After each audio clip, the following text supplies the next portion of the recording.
항상 하나님께서 우리와 함께 하신 줄로 믿습니다. 우리의 기도를 들으시고 찬양을 받으시고 우리 하나님께 박수로 감사하겠습니다. This morning we have the special guest from the South Africa. He is Shai Mulder and his wife Eligia. So welcome. 우리 사우스 아프리카에서 오신 우리 Back to the Bible College의 교장 부부를 모시게 됐습니다. 오늘 박수로 환영하겠습니다. 환영합니다. 웰컴. Thank you. 12월이 됐습니다. 금년 마지막 달이지요. 금년을 마무리해야 하고 새해를 준비해야 하는 달입니다. 마무리를 잘하면 새 출발도 잘할 수 있습니다. 그래서 이 12월 달이 대단히 중요합니다. 우리 하나님 앞에서 우리 자신을 각자 돌아보고 여러분 금년을 마무리 잘하고 하나님께 우리에게 주시는 새로운 기회, 여러분 새해를 멋지게 준비하는 여러분 되시기를 주님의 이름으로 축원합니다. 우리 그렇게 하실 우리 하나님께 다시 한번 박수하겠습니다. 감사합니다. 지금 우리는 느헤미야서의 말씀을 연속해서 살펴보고 있는 중에 오늘 4장의 말씀을 살펴보고 있는데요. 이스라엘 백성들이 하나님의 백성임에도 불구하고 하나님의 은혜를 모르고 하나님을 떠나 살다가 결국은 망하게 되지요. 그래서 아수르로 그리고 바벨론으로 흩어져 살게 됩니다. 여러분 이렇게 바벨론에 끌려갔던 이스라엘 사람들이 하나님의 은혜로 귀환해서 무너졌던 성전을 다시 건축하고 또 무너졌던 성벽을 재건하는 일을 하고 있었습니다. 여러분 성전을 다시 짓고 성벽을 다시 재건한다라고 하는 일은 이스라엘 공동체에 있어서 굉장히 좋은 일이잖아요. 그리고 중요한 일이잖아요. 그런데 이렇게 마땅히 해야 될 중요하고 좋은 일을 함에도 불구하고 이 일에 함께하지 못하는 그래서 모나게 행동하는 사람들이 있었습니다. 지난주에 말씀드렸던 드그와 지방의 귀족들이 그런 사람들입니다. 여러분 적어도 귀족이라는 말을 듣는 사람들은 갖춘 자들이잖아요. 가진 자들이고 부자들이고 많은 혜택을 누리는 기득권자요 사회의 지도급에 있는 사람들입니다. 그런데 그들이 그렇게 살게 된 것은 그들만의 힘으로가 아니라 그들이 나라의 도움을 받아서 그렇게 사는 것이고 그들과 함께하는 이웃들에게 직감적으로 도움을 받아서 그렇게 사는 거 아니에요. 그렇다면 갖추고 누리는 사람들은 그 갖추고 누리는 사람답게 사회와 나라를 위해서 책임과 의무를 감당하는 데도 앞장을 서야 되지요. 이런 것이 바로 가진 자들에게 요구되는 도덕적인 의무를 말하는 노블리지, 오블리제인 것입니다. 그런데 드고아의 이 귀족들은 백성들이 다 나서서 성벽을 쌓는 일을 하는데도 전혀 참여하지 않는 거예요. 요새 말로 갑질하는 사람이었습니다. 여러분 예수 믿는 사람들은 강자에게 비겁하고 약자 앞에 갑질하는 그런 사람들이 돼서는 안 될 줄로 믿습니다. 우리 예수 믿는 사람들 어떻게 살아야 되느냐? 한번 따라하겠습니다. 자유를 누릴수록 하나님의 말씀에 매여 살고 배부를수록 하나님의 은혜는 사모하며 살고 여유가 생길수록 약자에게 배려하고 섬기며 살아야 된다. 할렐루야. 여러분 그렇게 사는 것이 노블리지, 오블리제의 삶이에요. 여러분 우리 각자 위치에서 이렇게 섬기며 도우며 살려고 최선을 다하는 저와 여러분 되기를 주님의 이름으로 축원합니다. 여러분 이제 4장 말씀 살펴볼 텐데요. 오늘 여러분 이 4장에도 보면 공동체에 적응하지 못하고 모나게 행동하는 사람이 또 있습니다. 그 사람이 누군가 1절에 보니까 산발랏이라고 하는 사람입니다. 그럼 이 사람은 북쪽 이스라엘 사람이에요. 그런데 이스라엘 공동체가 이렇게 혼란스러운 틈에 바로 이 사람이 남쪽 유다의 예루살렘에 와서 살고 있었던 것으로 보입니다.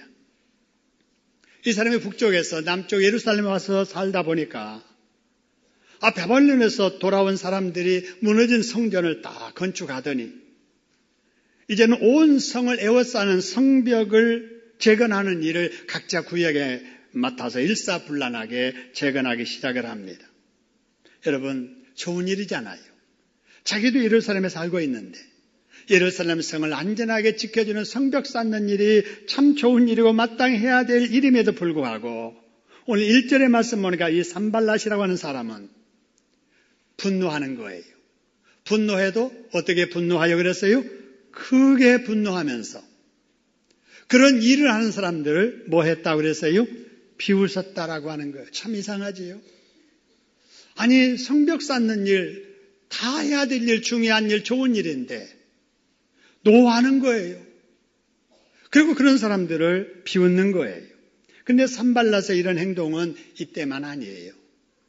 느헤미야서 2장 10절에 보면은요, 여기도 산발랏이라는 사람이 나오는데요. 이 사람이 소문을 들어요. 어떤 소문을 들었느냐? 이스라엘 자손을 흥왕하게 하려는 사람이 왔다라고 하는 소식을 듣게 됩니다. 바로 이 페르시아의 관원이었던 느헤미야가 자기 동족들이 성벽 짓는데 물자가 없어서 고생한다는 소식을 듣고 특별히 간청해가지고 도움을 받아가지고 성벽 재건 물자 가지고 예루살렘에 왔거든요. 그런데 이 소식을 듣고 나서 이런 말씀 보니까 어떻게 했느냐? 근심해요. 근심해도 어떻게 근심했다고 그랬어요? 심히 근심했다라고 하는 거예요. 그러다가 19절의 말씀을 보니까 성벽 재건한 사람들을 비웃고 업신여기고요.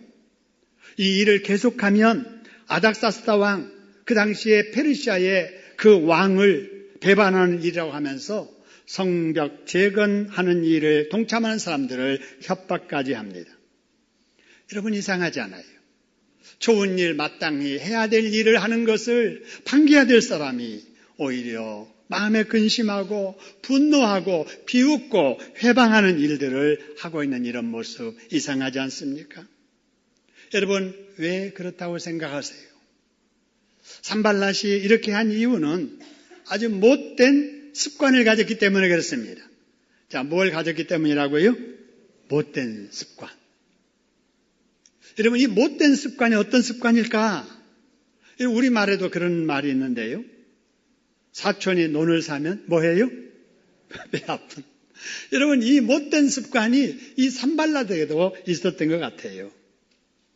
이 사람은 본래 북쪽 이스라엘 사람이니까 자기는 지금 남쪽 유다 왕국에 와서 살고 있어도 북쪽 이스라엘은 잘 돼야 되고 남쪽 유다 나라는 안 돼야 되는데 와서 보니까 막 돼가고 있거든요. 그래서 배가 아픈 거예요. 그러니까 마음에 근심이 오는 거예요. 그러니까 자꾸 다른 사람을 비웃는 거예요. 다른 사람을 선동해서 참여하지 못하도록 하는 거예요. 여러분, 그럼 그렇게 한 산발랏이 행복했을까요? 여러분, 사촌이 논을 사면 배 아파하는 이런 심보를 가진 사람은 절대로 행복할 수 없습니다. 할렐루야. 여러분, 남도 잘 되고 나도 잘 돼야지, 나만 잘 되고 너는 잘못돼야 된다는 이런 심보 가지면 안 되잖아요. 스스로 불행해지는 거예요. 스스로 망하는 길을 가는 거예요. 우리 예수 믿는 하나님의 사람들은 사촌이 논을 샀다는 말을 들으면 여러분 박수를 치면서 여러분 축하해주고 기뻐해야 될 줄로 믿습니다. 그리고 여러분 그 사람이 논산 비결을 알게 되면 다른 사람에게라도 알려서 그 사람도 논을 사도록 우리가 도와줘야 될 줄로 믿습니다.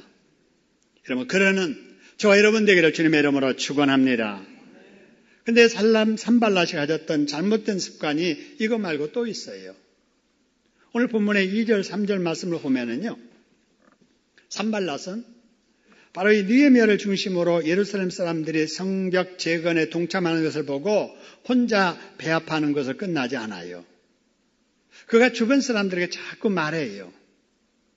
자, 말을 하는데 그 내용을 보면은요, 이 미약한 유다 사람들이 하는 일이 뭔가, 스스로 견고해 하려는가, 제사를 드리려는가, 이 일을 하루에 마치려는가, 불탄 돌을 흙무더기에서 다시 일으키려는가? 여러분, 주변 사람들에게 부정적인 믿음 없는 말을 계속 하는 거예요. 그러자 그 옆에서 듣고 있던 도비아라는 사람이 뭐라고 하는지 보세요. 그가 입을 열어서 말을 합니다. 그들이 건축하는 돌 성벽은 뭐가 올라가도 곧 무너지리라고 그랬어요? 여우가 올라가도. 다 헛된 일이다. 저런 사람들 하는 저짓, 여우가 올라가도 다 무너질 성벽이야. 여러분, 도비아라는 사람이 믿음의 긍정적인 말을 들었으면 그도 복된 말을 하다가 복을 받았을 텐데, 산발랏이 계속 믿음 없는 부정적인 말을 하는 것을 듣다가 자기도 믿음 없는 말을 하잖아요. 자기도 부정적인 말을 하잖아요. 복 달아나는 말을 하잖아요. 여러분, 이걸 보면서 우리가 느끼는 것은 우리가 복되게 살려면은 듣기를 조심해야 된다는 겁니다. 여러분, 우리가 복되게 살려면 뭘 조심해야 된다고요? 듣기를 조심해야 돼요. 왜냐하면은 여러분, 말에는 영향력이 있기 때문에 그렇습니다. 누구의 말이든 일단 들으면 그 말의 영향을 받게 되어 있어요. 여러분이 믿음 있는 복된 말을 하면 여러분의 말을 듣는 주변 사람들에게 복된 영향이 나타나게 될 거예요. 그런데 여러분들이 생각 없이 습관적으로 부정적인 믿음 없는 말을 자꾸 하게 되면은 여러분 주변에 여러분의 그런 말을 듣는 사람들에게 믿음 없는 영향이 전해지고 부정적인 영향력이 나타난다는 거예요. 그렇기 때문에 여러분 가정에서도 마찬가지예요. 아내된 입장에 있는 우리 여성 성도님들은 남편들에게 말을 조심해야 돼요. 아무리 구역에서 속상한 일이 생기고 교회에서 시험된 일이 생겼어도 서운한 일이 생겼어도 남편에게 그런 말 하면 안 돼요. 남편의 영혼을 위해서 그런 말 하면 안 됩니다. 여러분 우리가 교회에서 부정적인 일들을 여러분 느낄 수 있잖아요. 교육자들에게 안 좋은 이미지를 가질 수 있잖아요. 그거를 식탁에 앉아서 자녀들 앞에 아무 생각 없이 부부간에 주고받는 그 말 속에 자녀는 상처를 입는 거예요. 교육자에 대한 부정적인 생각, 교회에 대한 부정적인 생각이 머리에 입력되는 거예요. 그래서 사춘기 전까지는 부모가 교회 가라고 하니까 가지만 사춘기가 딱 됐을 때 자기 스스로 판단해서 행동할 때가 되면 교회 안 가는 거예요. 여러분 이것이 어느 한 날에 이루어지는 게 아니에요. 계속해서 가정에서 이루어지는 대화 속에서 부정적인 영향을 받으면 우리 자녀들이 그렇게 될 수밖에 없다라고 하는 겁니다. 교회에서도 마찬가지입니다. 교회에서 믿음 없는 부정적인 말을 자주 하면 옆에 듣는 교인에게 믿음 없는 영향력이 전달되고 부정적인 영향력이 나타난다는 사실을 꼭 기억하셔야 됩니다. 그래서 여러분 우리 구역에서나 여러분 전도에서나 아니면 점심시간에 오후 예배를 기다리기 위해서 각실에 모여 앉아서 주고받는 대화 여러분 한번 생각해 보시기 바랍니다. 믿음 있는 내용의 대화가 오가는지 부정적인 대화가 오가는지 이걸 잘 생각해서 우리가 듣기를 조심해야 돼요. 맞장구 치고 앉아서 같이 그러냐 저러냐 하다 보면은 자기도 모르게 그 사람 수준의 믿음으로 이동하게 되고요. 그 사람의 부정적인 생각에 사로잡히게 됩니다. 듣기를 조심해야 돼요. 듣기를 조심할 뿐만 아니라 여러분 내 입에서 나가는 말이 다른 사람들에게 믿음을 더 세워주는 말, 더 하나님께 영광을 돌리는 말을 해야 될 줄로 믿습니다. 한번 따라합시다. 사람에게 덕이 되는 말을 하고 공동체에 유익이 되는 말을 하고 하나님께는 읽읍시다. 시작. 영광이 되는 말을 하며 살아야겠다.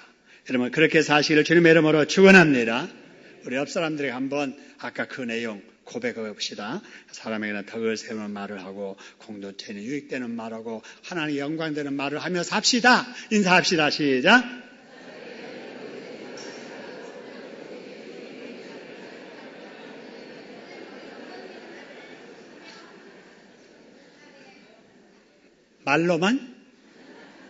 말로만 그러면 안 됩니다. 여러분 꼭 그렇게 하시기를 소원합니다. 여러분 부정적인 이 잘못된 습관을 가진 산발랏 때문에 그리고 그 영향을 받은 도비아 때문에 이스라엘 공동체에 아주 좋지 않는 분위기가 생겼습니다. 공동체에 그냥 한마음 돼가지고 열심히 성벽 공사하는 일에 초치는 분위기가 생겼습니다. 성도 여러분, 이런 일이 여러분의 구역에서 생기고 여러분의 전도에서 생기고 여러분 우리 교회에서 생긴다면 여러분 어찌해야 되겠습니까?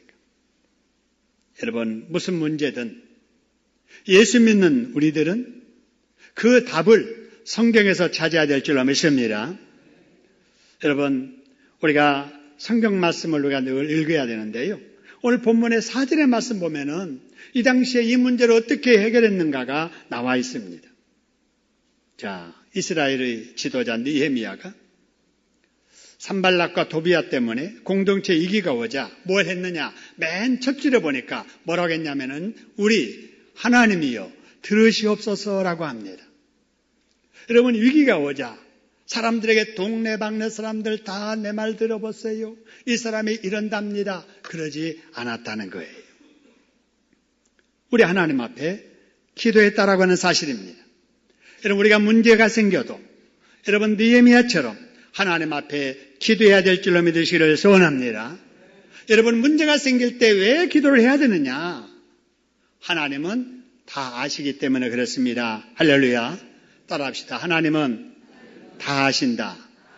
두 번째 이유는 하나님은 문제 해결자 되시기 때문에 그렇습니다. 따라합시다. 하나님이 문제 해결자이시다.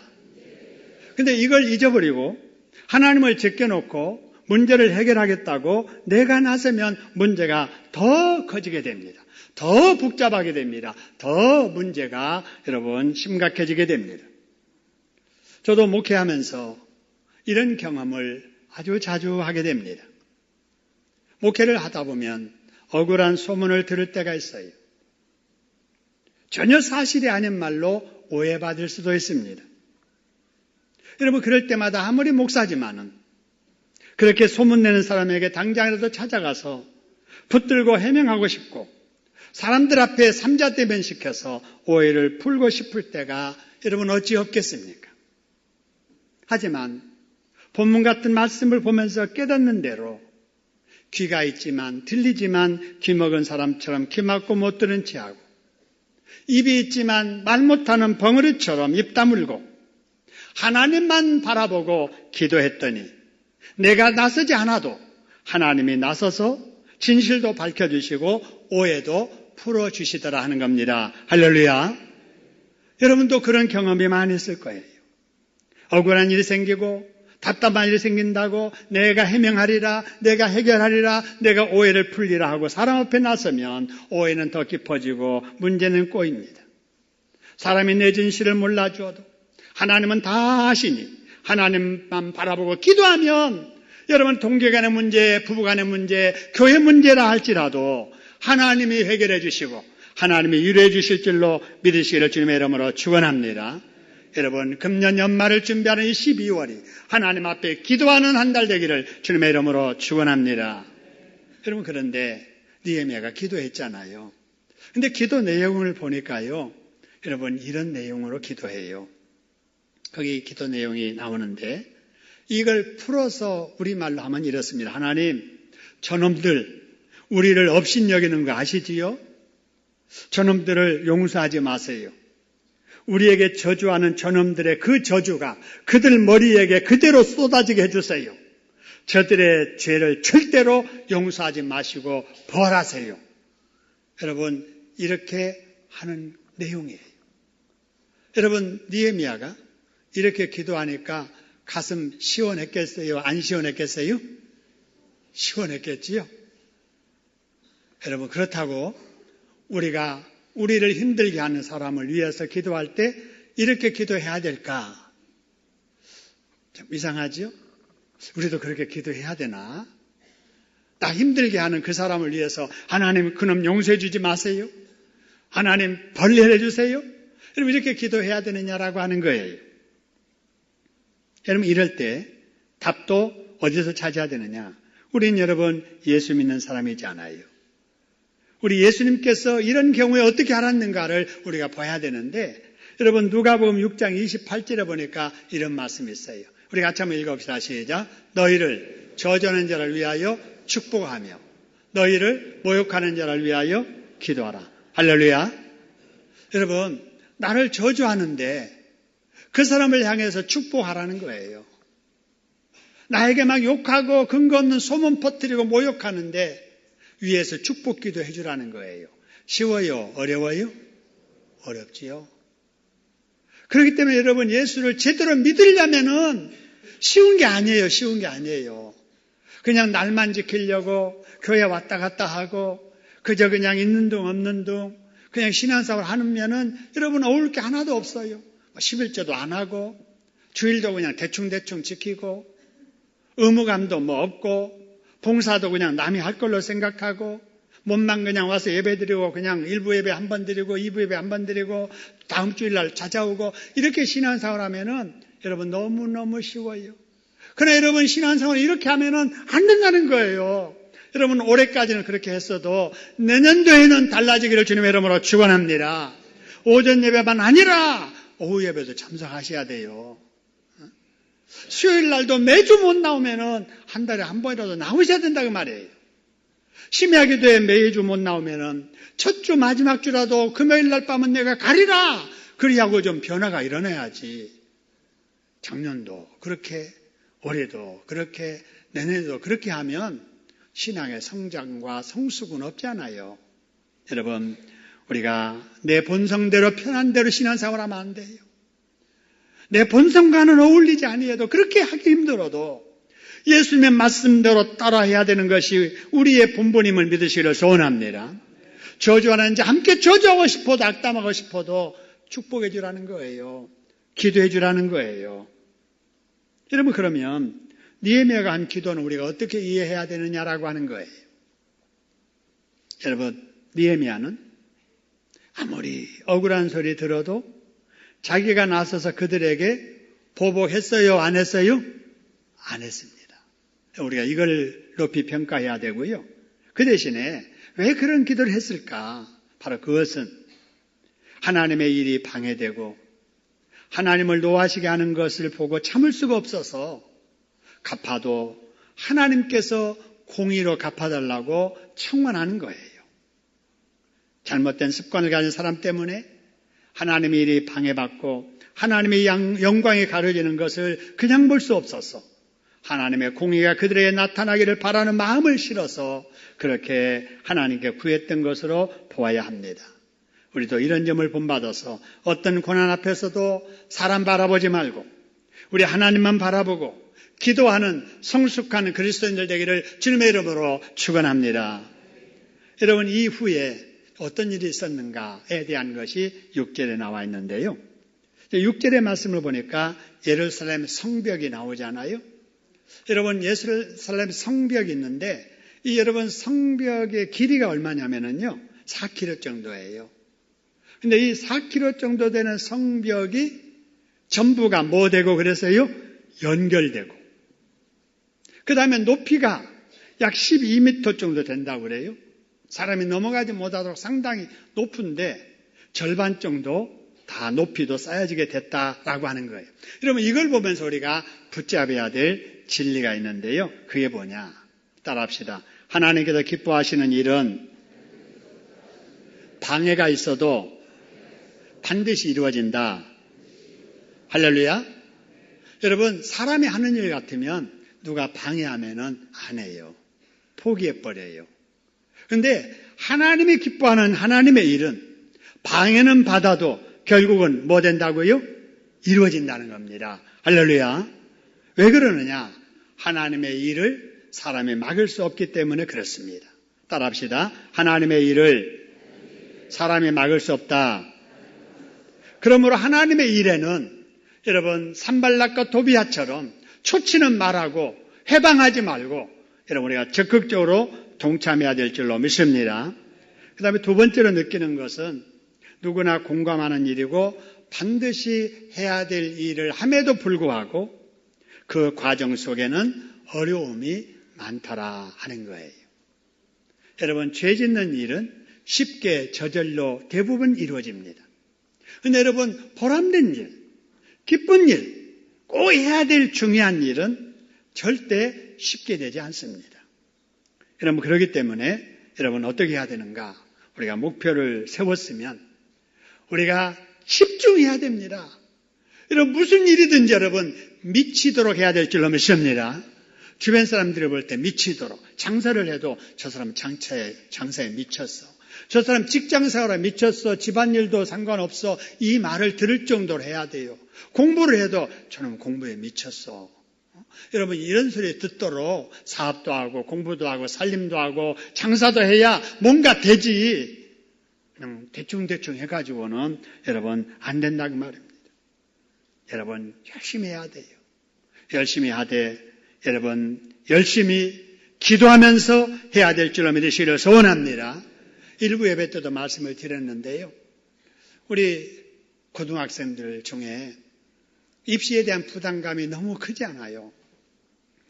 그러니까 고2까지 공부를 열심히 하다가도 고3 때는 내가 열심히 교회 안 나가고 공부만 하다가 대학 가고 나서 대학 때부터 열심히 신앙생활 하지 이렇게 생각하고 고3에 딱 되면 주일날 예배도 안 나오고 학원에 가고 공부하는 학생들이 있어요.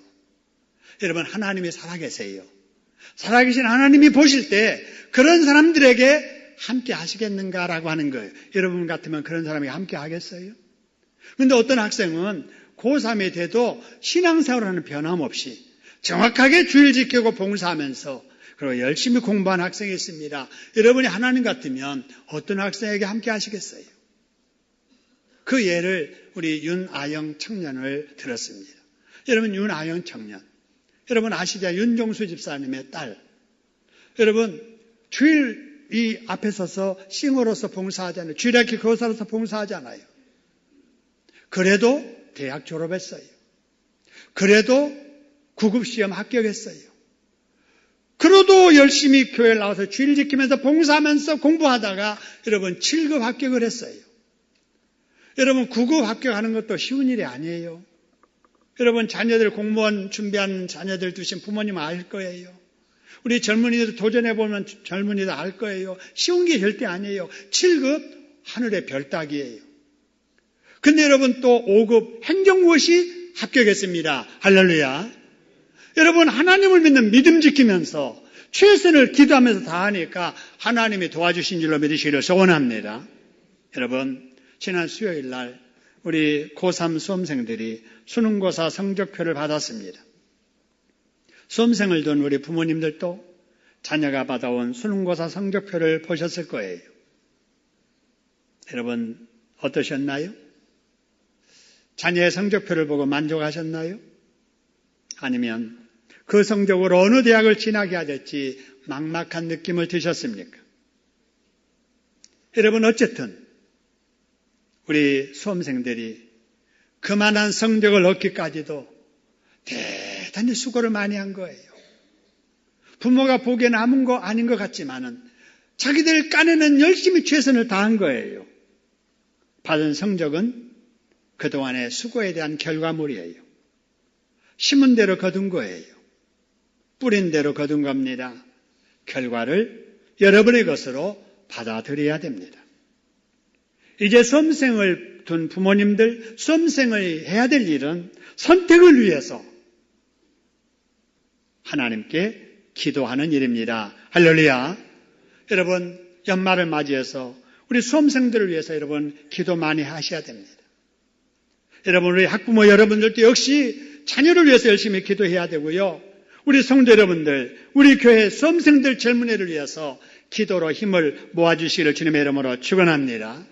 기도하되 우리 아이들이, 우리 젊은이들이 주일 성수하면서 경제활동하면서 하나님께 영광 돌릴 수 있는 길로 하나님께서 인도해달라고 기도해야 돼요. 그래서 하나님께 응답받기만 하면은 만족하지 못한 성적을 가지고도 주일 성수하며 경제활동하며 하나님께 영광 돌리며 살 수 있는 길로 하나님께서 반드시 인도해 주실 줄로 믿습니다. 느헤미야가 어려움에 처했을 때 하나님께 기도함으로 당면한 문제를 해결했듯이 여러분 당면한 문제들을 인하여 하나님께 기도하다가 합력하여 선을 이루시는 길로 인도받는 행복한 저와 여러분들 되기를 주님의 이름으로 축원합니다. 우리 말씀 붙잡고 우리 하나님 앞에 다짐하는 기도를 한번 드리도록 하겠습니다. 함께 기도합니다.